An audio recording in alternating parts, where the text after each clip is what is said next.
Hujambo na karibu tena mtazamaji wa The World News katika kipindi hiki cha ulimwengu wa siasa. Mimi ni Adam Hussein. Urusi kwa mara nyingine tena imetoa onyo kwa Marekani dhidi ya kufanya shambulizi nchini Iran, na imesema Marekani haipaswi kufanya shambulizi na ni shambulizi ambalo litaweza kuwasha moto wa kikanda, na kwamba mashambulizi dhidi ya Iran yatasababisha vita vikubwa mno katika Mashariki ya Kati na hata ulimwenguni kote. Balozi wa Urusi mjini Tehran amezikosoa vikali Marekani na Israel kwa kufuata sera ya uharibifu, akionya kuwa uchokozi wowote dhidi ya Iran unaweza kusababisha athari zinazotabirika na zenye maangamizi makubwa katika eneo la Asia Magharibi na kwingineko duniani. Alexei Dedov ameiambia televisheni ya RT kwamba kwa bahati mbaya sera za uharibifu za Marekani, Israel na baadhi ya nchi za Magharibi zimesababisha kuongezeka kwa kiwango kikubwa cha mivutano katika eneo la Mashariki ya Kati, kwa maana eneo la Asia Magharibi katika kipindi cha mwaka mmoja uliopita. Mwanadiplomasia huyo wa Russia ameongeza kuwa tishio kubwa zaidi ni hatari ya kuongezeka kwa mapigano ya kijeshi katika eneo hilo, hali inayobeba hatari kubwa inayozidi mipaka ya Mashariki ya Kati. Hata hivyo, Urusi imekuwa ikizungumza kwa tahadhari, wala haielezi ikiwa itaingilia kati mashambulizi kati ya Marekani na Iran, ikiwa upande wa Iran, licha ya kwamba iliweka wazi itakuwa tayari kutuma silaha yoyote ambayo Iran itaihitaji, na wakati huu ikiendelea na mazoezi ya luteka ya pamoja ya kijeshi huko nchini Iran kati ya majeshi ya Jamhuri ya Kiislamu ya Iran IRGC pamoja na majeshi ya Urusi ya majini.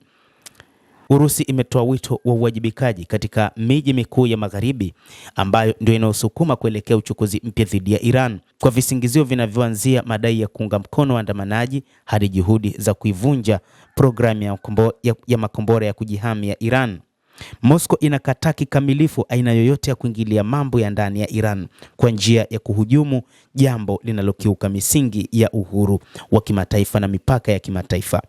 Dedov alisisitiza kuwa Russia iko tayari kuchangia katika suluhu ya diplomasia ya hali ya sasa katika eneo hilo. Akizungumzia mazungumzo yasiyokuwa ya moja kwa moja yanayoendelea kati ya Tehran na Washington, amesema tunafuatilia kwa karibu hali hiyo na endapo tutaombwa tuko tayari kutoa msaada, anasema Dedov. Urusi imethibitisha kwamba wakati huu ikiwa Iran itaomba msaada wa aina yoyote, ipo tayari kutoa. Mjumbe huyo alibainisha kuwa wanadiplomasia wa Iran daima wako tayari kushirikiana na mara kwa mara kuweka mbele mbinu za kisiasa na diplomasia katika jukwaa la kimataifa, jambo linalotofautisha kazi yao chanya na matamshi ya uchokozi na yasiyokuwa na msingi ya wahusika kwa Magharibi. Amesema kuwa mgogoro wa diplomasia kati ya Iran na Magharibi unatokana na nia ya kulazimisha Iran kujisalimisha kwa mifumo ya kinyonyaji ya kikoloni mamboleo ya Marekani na Umoja wa Ulaya. Aidha, amesema vikwazo vingi haramu vya kuingilia mambo ya ndani ya Iran, hatua ya kulazimisha na mashinikizo ya kijeshi na kisiasa ni miongoni mwa zana zinazoendelezwa na watu wa Magharibi kufikia lengo hilo.